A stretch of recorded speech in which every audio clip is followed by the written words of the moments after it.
Welcome back, true crime fans. Subscribe, like, and drop a comment if you think silence can be louder than sirens, because what you're about to hear was buried under concrete, razor wire, and 1,000 locked doors. They called it a routine transfer. Nothing about it was routine just before dawn. The high desert east of the Rockies looked like an empty sheet of paper, flat, pale, and waiting for a story to be written on it. The plane came in low, over the sprawl of prairie and scrub. Lights off, windows dimmed, escorted by a pair of unmarked aircraft that kept their distance like wolves flanking a wounded elk. The runway at the military airfield wasn't on the tourist maps, and neither were the men who exited first. Black fatigues, visors down, weapons angled in the same direction. As if gravity itself pointed to the name on the manifest, in chains heavier than they looked. The man they recorded as Subject Eluxia01 stepped onto Colorado soil. The press would never see this moment. Cameras were miles away, penned behind a rope line near a county road that ended in a cattle guard and a sign that said nothing useful. The anchors would go live anyway, mouthing theories in measured tones. Security. Isolation. The Alcatraz of the Rockies. They would say the words El Chapo Guzmán, as if they were talismans that could hold the world together. Out here, the wind doesn't carry names. It shears flesh from sound and leaves only motion. The convoy left the airfield as the sun broke, a red line drawn across the horizon. 4 SUVs, nondescript except for the way they moved, one being the point, 2 the flanks, 1 the tail, and between them, a white transport with slit windows like closed eyes. Inside, a man famous for digging tunnels sat shackled to steel that had no earth beneath it, no place to move, no light to find. The desert is an ocean. ADX Florence is the reef that breaks ships. I know, because I followed at legal distance. A rented sedan that shook when the wind snapped and moaned when the road curved toward the mountains. My name is not important, only that I'd been tracing the aft outshocks of his life for years. The border towns that spoke of him with fear and affection, the courtrooms that tried to airbrush blood into footnotes, the families who waited for a knock that never came when the verdict landed in New York. When the sentence erased time, my editor said, "Find out where he disappears." That's how you end up on a cold morning in Colorado, counting taillights you're not supposed to see. Florence rose the way bad news does, slowly. Then, all at once, you don't notice the razor wire until it is a horizon. You don't see the towers until you realize they've been watching you for miles. There are 3 prisons here, each harder than the last, but only one carries the myth that your name stops at the gate. The official title is innocuous. United States Penitentiary Administrative Maximum. Nobody calls it that. ADX is a syllable you spit from the side of your mouth as if to say it too loud might make the doors look your way. They closed the road 10 minutes before the convoy, herded the curious and the credulous into a gravel turnout guarded by a sheriff who looked bored. Until you asked a real question. I did. I already knew the answers. Yes, media would be managed. No, details would it be available. Yes, procedures were standard. That word again. Routine. As if repeating it would sand the edges off what was happening. The convoy slid through the outer gate, a mouth swallowing its last word. Somewhere inside, the transport would enter a Sally Port, the world's most patient steel trap. It would be measured for threats like a heartbeat measured for murmurs. The man would be unshackled only to be shackled again. Each click recorded by 2 officers and witnessed by 3. Every step from van to intake would mark a transition no court could grant. Not just from free man to inmate or inmate to Supermax, but from voice to silence. People imagine ADX as a collection of cells. It's more precise than that, more cruel in its exactness, architecture built to shape behavior, floors that drink sound, doors that partition air the way, dams partition rivers. There's a phrase you learn fast when you study this place: controlled movement. It means the prison moves you, not the other way around. It means a man who once chose which mountains to tunnel beneath now chooses only the angle of his gaze. I did see him cross the threshold. Nobody did who wasn't paid to. But I spoke to a man who had years earlier, when another highest risk inmate arrived. He told me the scene is always the same. 6 officers, synchronized by training into a single organism. A lieutenant who speaks only in verbs. A medical check that looks for contraband. You can't hide in skin. Shoes off, socks off, mouth open, hair parted, fingers splayed. The room smells like disinfectant and metal. The walls are indifferent. The clock moves at the speed of obedience. They put him in a cell the size of a parking space, concrete bed, concrete desk, concrete stool. The trinity of immovable choices. The sink is one piece with the toilet. The air tastes faintly of dust. There is a window he can't reach, and a television he can't talk to.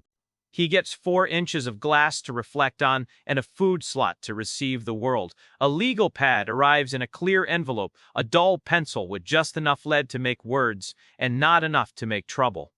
This is what America gives a man whose legend was measured in miles of tunnel and tons of cash.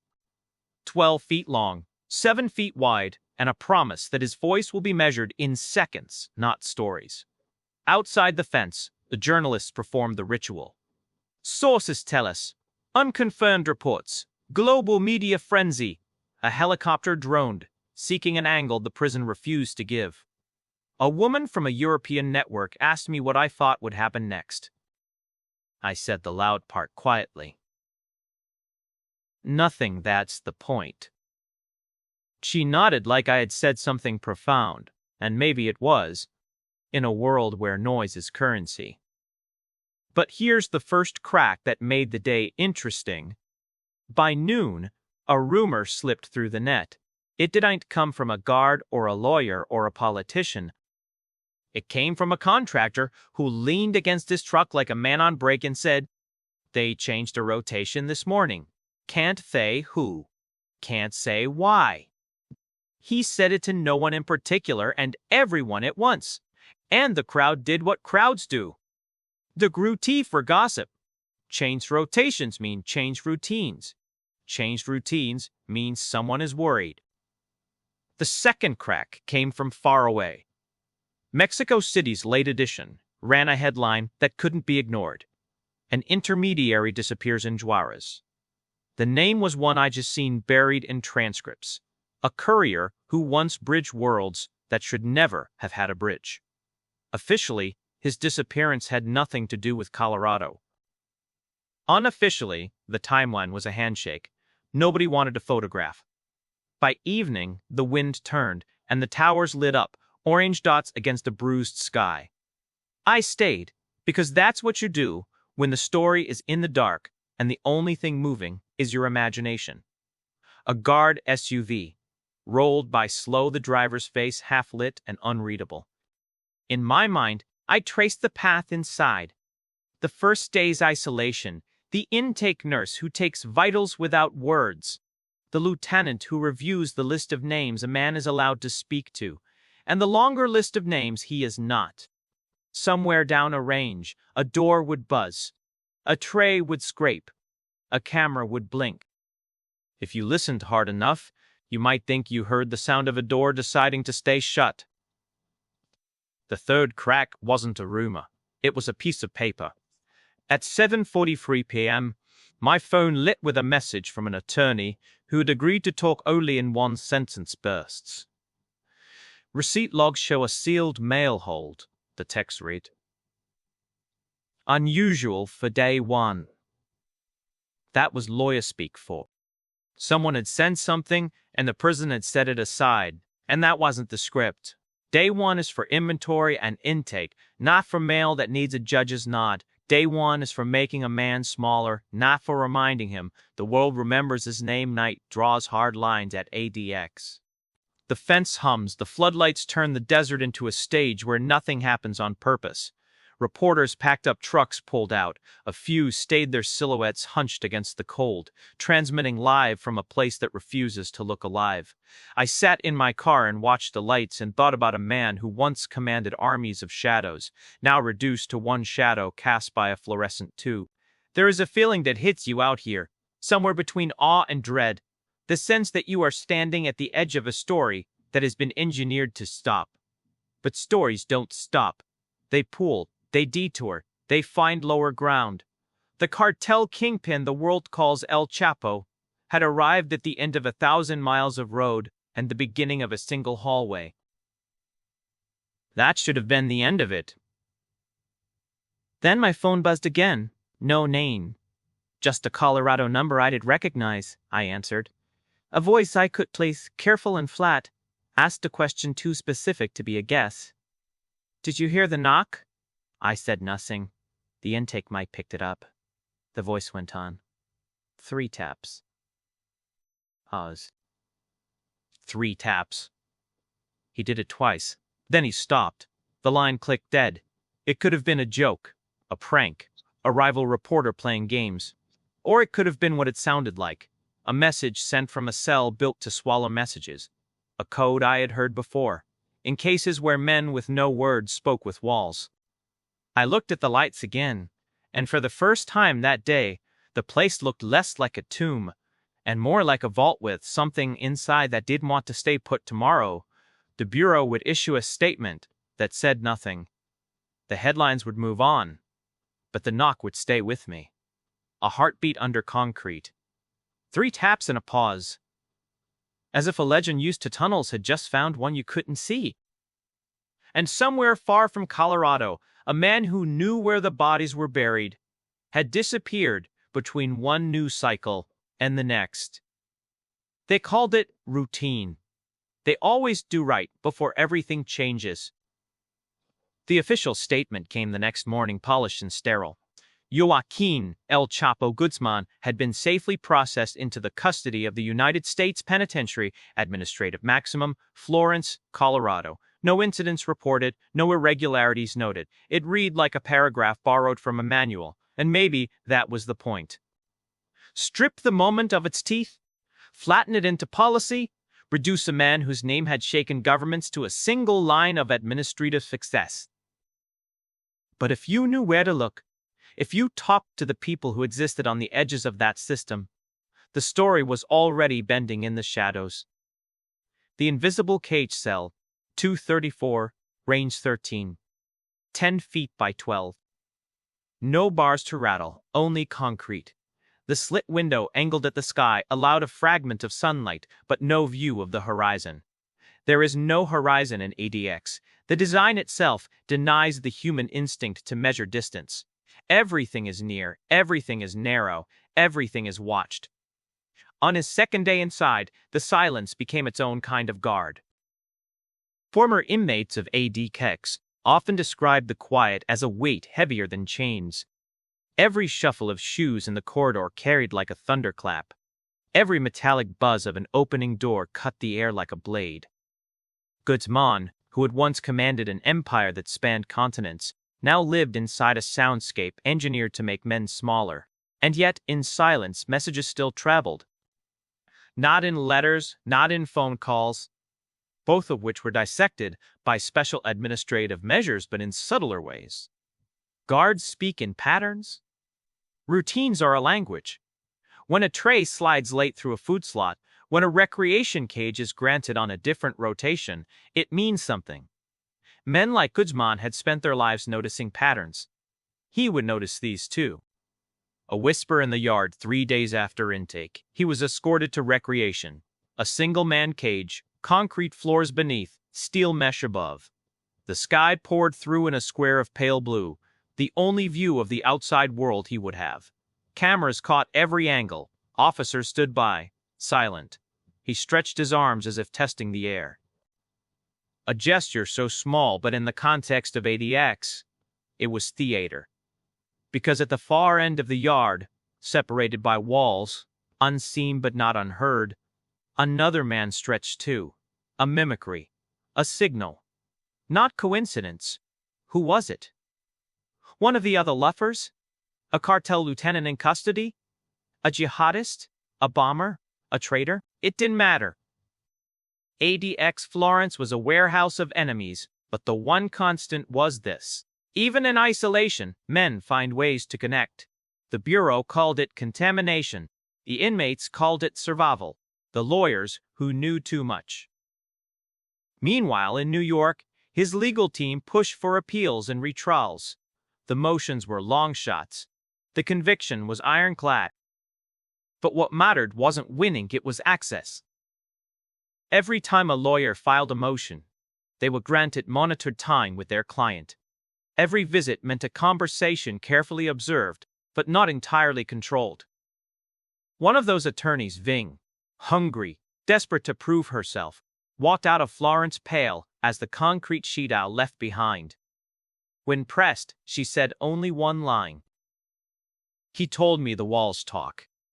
At first, the press treated it as metaphor, but to those who had studied ADX, the words carried darker weight.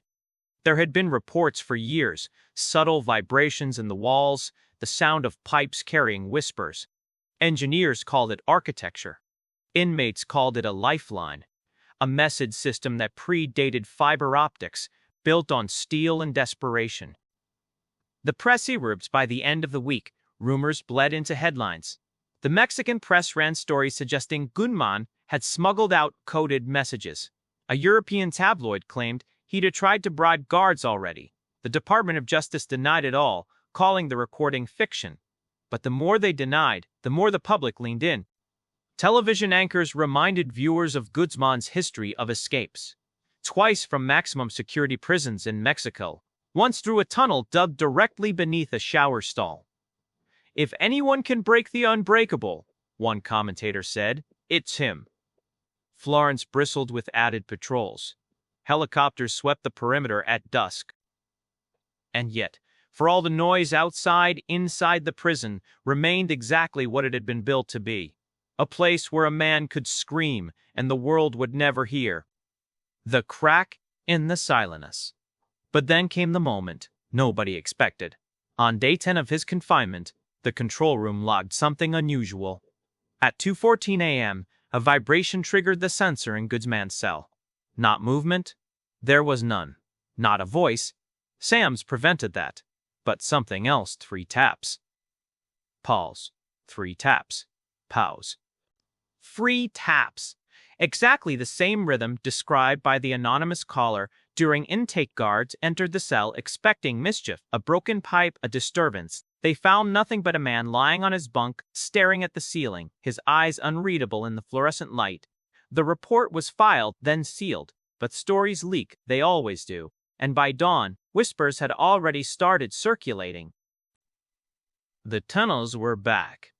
Not in the earth this time, but in the walls. The Bureau told the world there was nothing to worry about.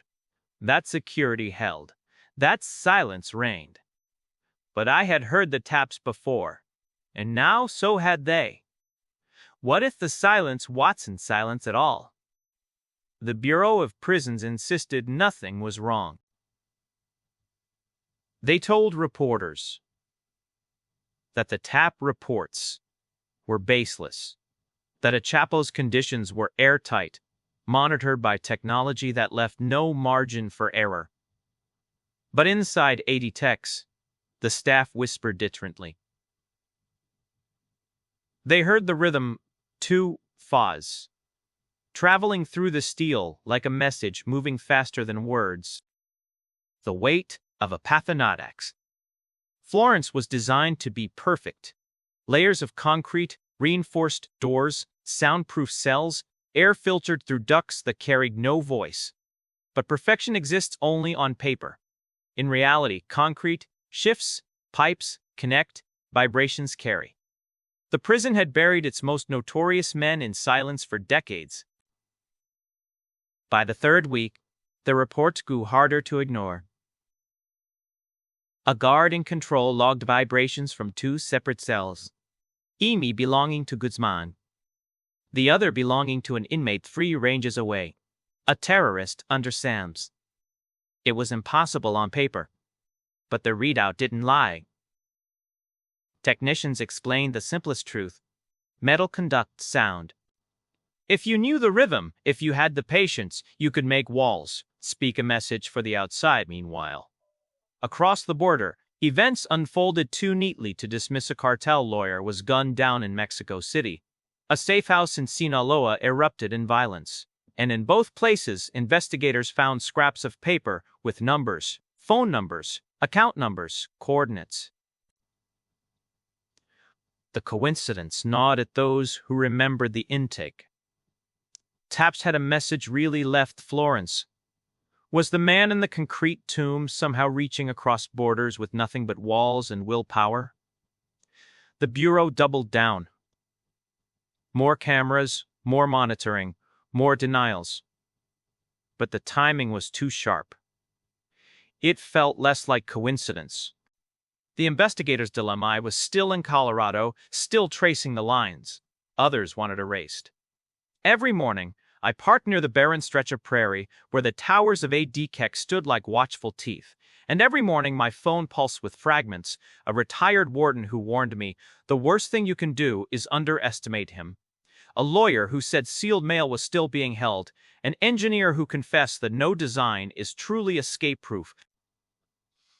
The more I pulled, the more the threads twisted together. Guzman wasn't planning another physical escape. No tunnel, no helicopter. He didn't need one. His new weapon was patience, rhythm, and the oldest code of all, persistence. The breaking point on day 30, the Bureau quietly locked down Range 13. No recreation, no movement, no access for non-essential staff. Officially, it was a routine security drill. Unofficially, it was panic because, that morning, a guard swore he heard something impossible. Not just Tap's words, a name, faint, buried under layers of steel, but clear enough to freeze. A name faint, buried under layers of steel. A name belonging to a cartel lieutenant, still free in Mexico when he filed the report. His supervisors told him to strike it from the record. But by then, the damage was done. The story had reached me before the day was out. The legend. Inside the tomb. In the end, ADX didn't break Guzman. It amplified him. By the second month, the myth was louder than the man. Some believed he had found a way to transmit messages through the plumbing. Others believed the tats were his way of haunting the prison, a reminder that his legend was stronger than any wall. And some swore the Bureau let the rumors spread, on purpose feeding fear as a weapon against his enemies. But the truth was simpler and darker. Whether or not El Chapo actually spoke through the walls no longer mattered. The idea that he could was enough. Escape pop, tape, impobbles or bars. And that was the cruelest twist of all. America had buried him alive in the Alcatraz of the Rockies. But instead of silence, they gave him something else. A stage. And the world leaning in, waiting to hear if the walls would knock again. The floodlights of ADX turned the desert into day. The towers hummed with electricity. And somewhere, deep inside, a man who once commanded armies of shadows lay on his bunk, smiling into the darkness. Because for the first time in weeks, the walls were silent. And that silence was the loudest message yet.